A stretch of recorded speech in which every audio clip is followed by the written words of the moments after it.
In here, is everything, from A to Z, okay?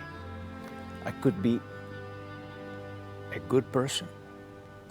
I could be an evil son of a bitch. I could be anything. I could be funny. I could be very dramatic. I can make you cry if I want. I don't like to intellectualize what I do, because the intellect, it will ruin my instinct. And I live out of instinct.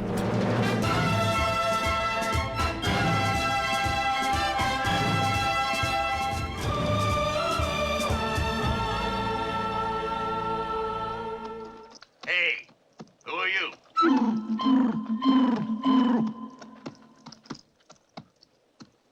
Just a poor peon who doesn't bother asking names, senor.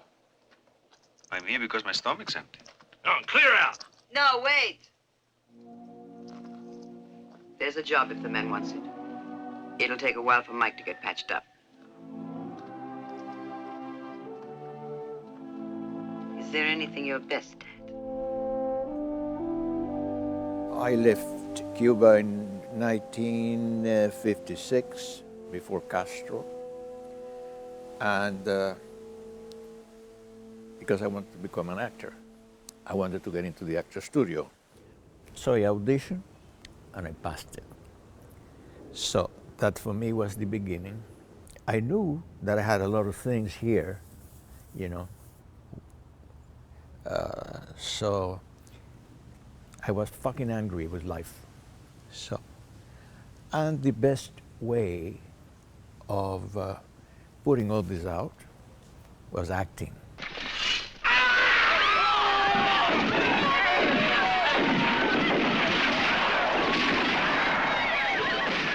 So I have done everything in the movies.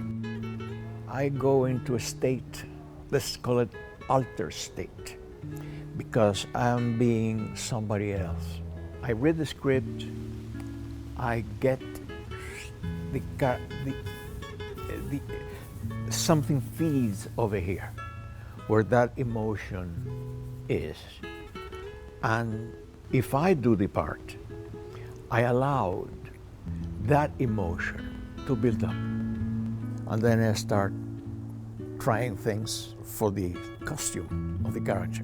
And the same for the hair, for the beard, no beard, whatever. I just change physically. I change a lot, because you cannot tell that this guy with this hair and this hat and this beard is the same guy that did General Salazar in Traffic, you know, or Andy Garcia's father in The Lost City, because I always change. Your mother and I are worried about you. And we think you should be leaving the country. No, my place is here with the both of you. Listen to me. Listen to me. In life, you have to know when to arrive, but you have to know when to leave. And you should be leaving to a place where you can express yourself freely, not like here. And this will fill our hearts with hope. When I was at the Actors Studio, Lee Strasberg, each time I finished a scene, Lee Strasberg said, Tomas, what do you work on to do that so convincingly? And I said, I just believed it. So, and all the time I said the same thing. I just believed it. Once someone at the studio said, oh, come on, I mean, this boy is a phony. And Mr. Strasberg said, why is he a phony? Why do you say that? He said, because each time he does something, he says that I believed it, and but we are here because we have to work to be able to believe. And he said, he comes right from Cuba and says, I believe it. Strasberg said, he said such and such, said the name, it's very well known. He said, if you have a baseball player who is a bat this big, hits a home run, what do you want to give him a larger bat for? Probably the ball will fall over there, you know? He said, Tom, he said to me, never listen to anybody. And he said, and he said to everybody, if he cannot say a line, it's not Tom that is wrong, it's the line that is written badly. So that was my experience at the Actors Studio. I happened to have Marilyn Monroe sitting beside me, and I was very proud to go downstairs and bring her the coffee. And she was heaven, so sweet, and no makeup, with her hair all like this, and with her mink coat, and she had a laugh that came out of her guts. Red shoes, those how do you say it, leotards or whatever. There's a like black net thing, and then you could see her white skin. Adorable, adorable. I went to Italy for 15 days and remained 40 years. So, always dreaming of my American movie. I went to Italy to do theater, always dreaming to work in the American cinema. But after I finished with what I was doing in theater, a director, Mauro Bolognini, offered me a movie. I told Bolognini, but I don't speak Italian. He said, well, we dub here.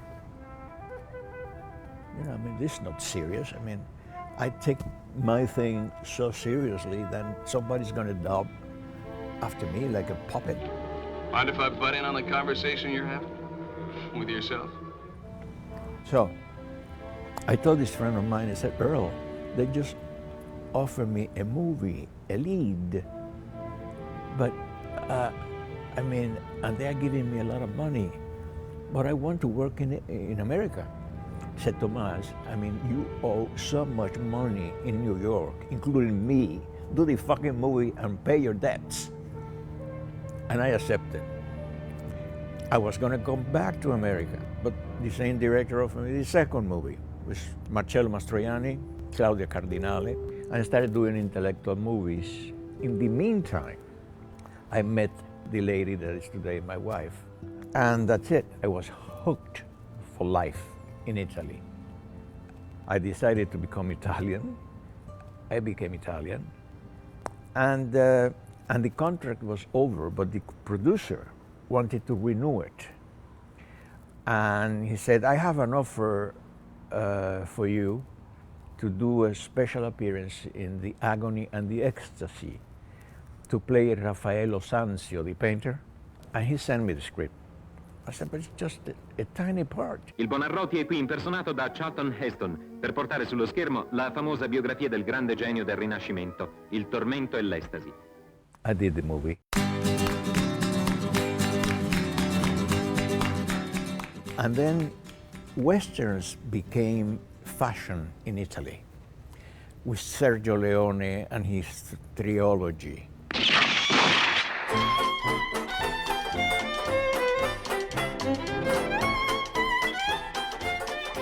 But nobody called me to do the Westerns because they said, well, he plays just intellectual movies. You're just going to believe him playing a mean Mexican. And to play an intellectual is a fucking bore. I mean, really. They know everything, they are just flat. So the only thing I needed was to do a Western so they could see me, that I could be a Western character, a Mexican, a mean Mexican, bad Mexican, good Mexican, or whatever. So I told my agent, circle around the voice that I will do a Western almost for free, okay? So, and that's a magic word in the movies, free. Even if Fellini once told me, because he wanted me for a movie, and I said, I will do it for free. And he said to me, Tomas, never say that you will do a movie for free. The word that I was doing that I wanted to do a movie for free arrived in Madrid. So a director and a producer were going to do a Western called The Ugly Ones, The Bounty Killer.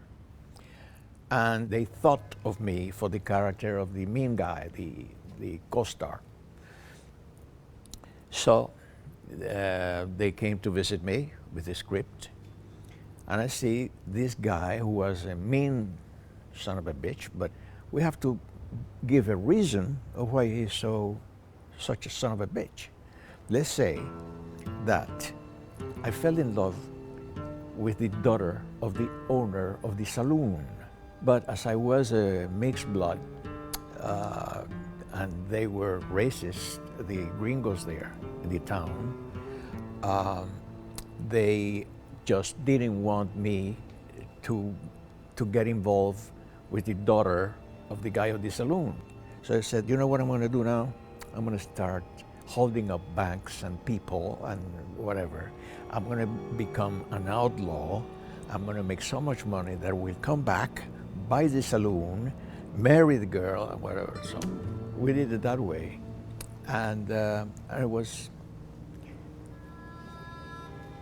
I gave so much pathos and reason to be mean that at the end of the movie, they thought the gringo was a son of a bitch because he killed me, who was supposed to be the real son of a bitch. So, but that's what I wanted anyway. At the time, it was not a good thing for an actor that played intellectual movies to do westerns. That I want to clear one thing. Why call them spaghetti westerns? Okay? Because westerns is part of history. And in Italy, we can't play the American history. So why this spaghetti western shit? I mean, it's like we in Italy call the American movie the hamburger movies. I mean, give me a break. So anyway, I took the westerns, the Italian westerns, very seriously because they are very well done. They are fantastic, and you will see it when you see this movie.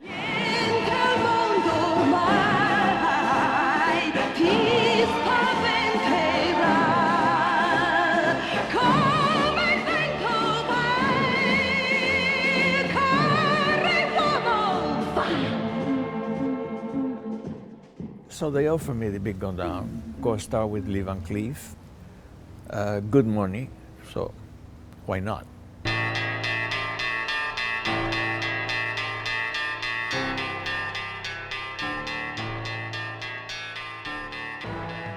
The character, well, he was a bandit. He was a master with knives, throwing knives. So they call him cuchillo, and a knife in Spanish is cuchillo, it means cuchillo, and that was his nickname. And there's this bounty killer, Van Cleef, that is after him, and he's gonna get him. I'll hunt you down and kill you like the rotten beast you are. Beast? But what about what you are? Yes, I am a beast, all right, because I have to keep running. But can I stop to explain myself without being killed? But you must have proof, huh? No, not you. They told you I was guilty, and right away you start running after me. You're the beast. Because you didn't even ask if it was true or not. There's a reason why he is like that. Racism, you know? Because we, I mean, in the Westerns, the Mexican were the blacks of the past, and even today. At the studio, they did exercises like becoming an animal or whatever. And it's not that I listen too much to them, as such Strasberg said to me, don't listen to me. But there is a scene in The Big Gun Down where I am being chased by Van Cleef, and I thought I will inspire it like if Cuchillo was a rabbit and Van Cleef was in a hunting thing, and how a gringo sees a Mexican poor bastard. He doesn't see it as a guy, you know, normal guy, but you see it more or less like an animal.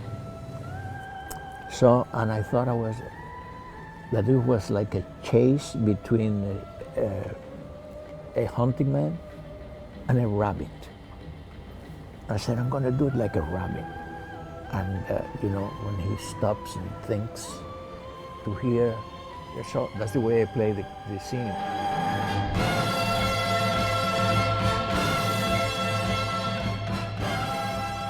If Cuchillo is like that, I be like that. Once I saw this big pen and I thought it could be good if Cuchillo, for some reason, got in there or fall in there. So they didn't want to do it because they didn't want to lose time preparing the thing, So I said, I do it there. Anyway, but you're going to get sick because no, I do it there. And they were they didn't want me. So I just threw myself there and we did it there. So and then people think, oh, he's the actor and they prepare chocolate or whatever. Bullshit chocolate. It was real shit.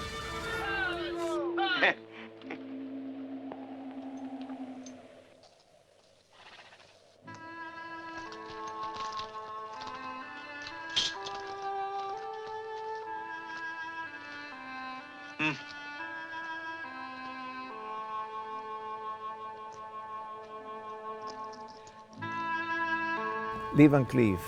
Well, Lee Van Cleef, what's Lee Van Cleef? Lee Van Cleef is bigger than life. It's just a monument. He just had to look at you. So he was his eyes. So cool guy, wonderful person. Cuchillo. De nada, amigo. That was a big success all over the world. And that opened the doors of the Westerns in Italy for me.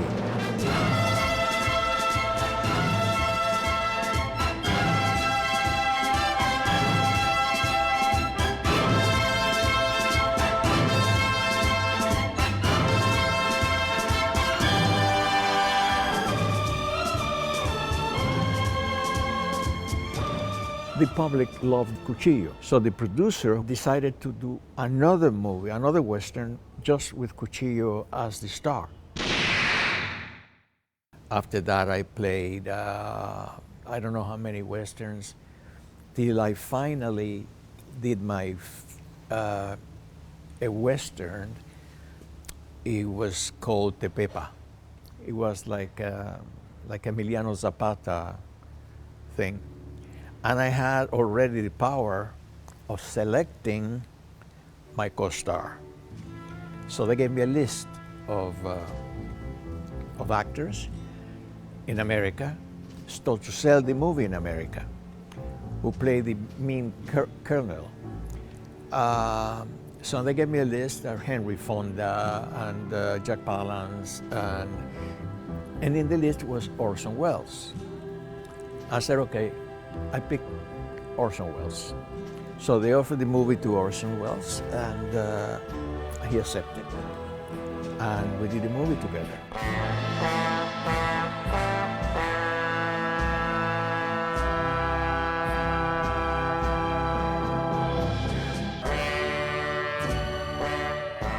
When I create a character, I invent a life that you would never see in the movie.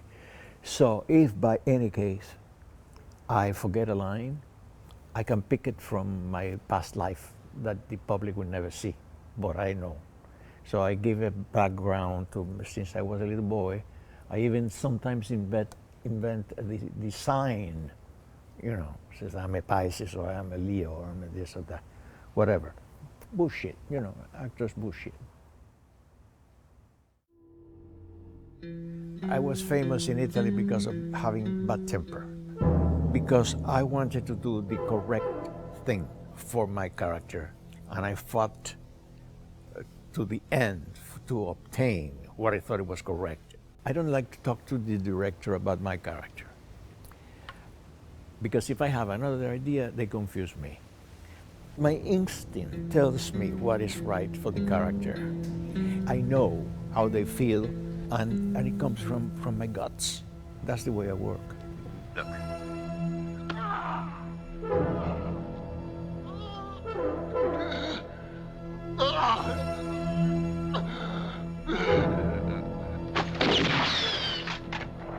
Fucci was very difficult with actors. Very difficult, very tough. Sometimes even, God bless his soul, sometimes insulting. But with me, he was wonderful. And he just enjoyed every time I surprised him. Something like that, talking about surprise, is Bertolucci, when I did Luna with Bertolucci. And he, for example, said, Thomas, you see that little tree, that tree over there? Is you have to do something when you pass by that you're going to go to your house, to your mother's house at the sea, that you have to show me that you always have a relationship with that tree. And since you were a little boy. And then he said in the megaphone, you know, he said, Thomas, surprise me. So I did surprise him. I enjoy when a director that they enjoy what I'm doing, because I can see it in their face afterwards. I mean, and that feeds me. Later in my career in Italy, I did about 17 movies doing a funny character called Monnezza, that means trash. And he's like Cuchillo in modern days. And he became very, very famous. And today, they repeat those movies in TV now for the new generations to know, because the parents want the children to see me in that character. And so it goes on and on and on. So a character has become an icon for the Italian public. I owe everything to Italy. My career, my success, my wife, my son. So I did so many movies and I was so successful in Italy, and everybody loved me so much through my work that I didn't care about Hollywood anymore. But passing by Hollywood, my agency in Rome was together with William Morris in Los Angeles. So a young agent gave me a script to read. He was going to take me to the producers. I said, but I don't want to do a movie now. I don't have the time. I have an offer in Italy. He said, anyway, in Hollywood, public relations are very important. So please come with me. You know these people. So in the future, they already know you, so they remember you, because in Hollywood, public relations are very important. Anyway, he insisted, and he took me there. So, and when I arrived into the producer's office, he said, well, Tomas, Milian is your name, yeah. What do you think about the script? I think it's terrible. Terrible? What did you come here for then? I said, because my agent over here says that in Hollywood, public relations are very important. He just... I remember the first scene that I shot in traffic is when Benicio del Toro took the cocaine and they are going through the desert. And then 7 Suburbans stopped. And then all of a sudden, guys with guns come out, pointing at Benicio's car. And all of a sudden, I come out of one of the Suburbans. And I had to walk that was the presentation of my character, to where Benicio was in the car. And he was waiting. And I had a cane. And something came out of me instinctively, and that something was General Salazar.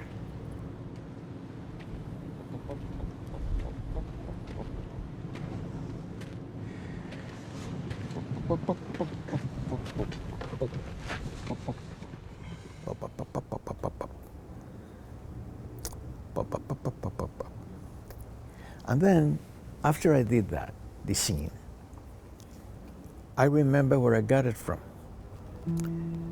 Once Federico Fellini wanted to use me in a movie.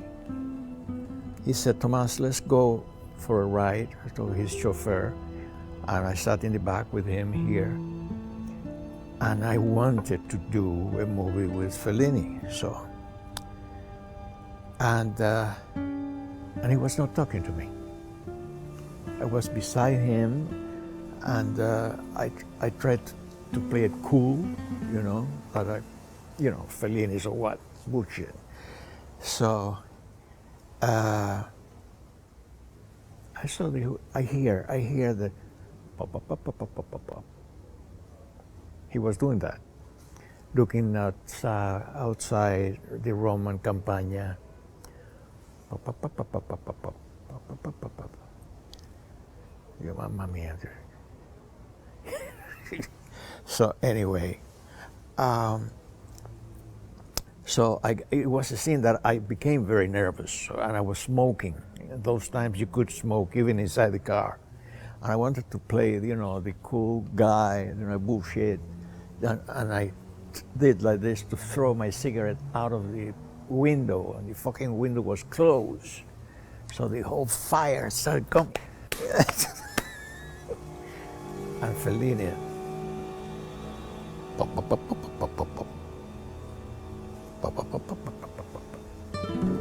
So I was Fellini, so I wanted to put Vinicio in trouble, because I was his general. So, and I said, "What's your name?" Javier Rodriguez Rodriguez. Javier Rodriguez y Rodriguez. Has hecho un excelente trabajo. Excelente. For me, cinema is a camera and a story. And I have to play a life of a man for that camera. And whatever happens outside, I don't give a shit. If the Italian cinema is Italian, American, no. For me, it's a way of living. And for me, an opportunity to do things that I will probably love to do in real life, but I will go to jail. So, if I do them. Instead, I do them, I believe in them, and they pay me. So.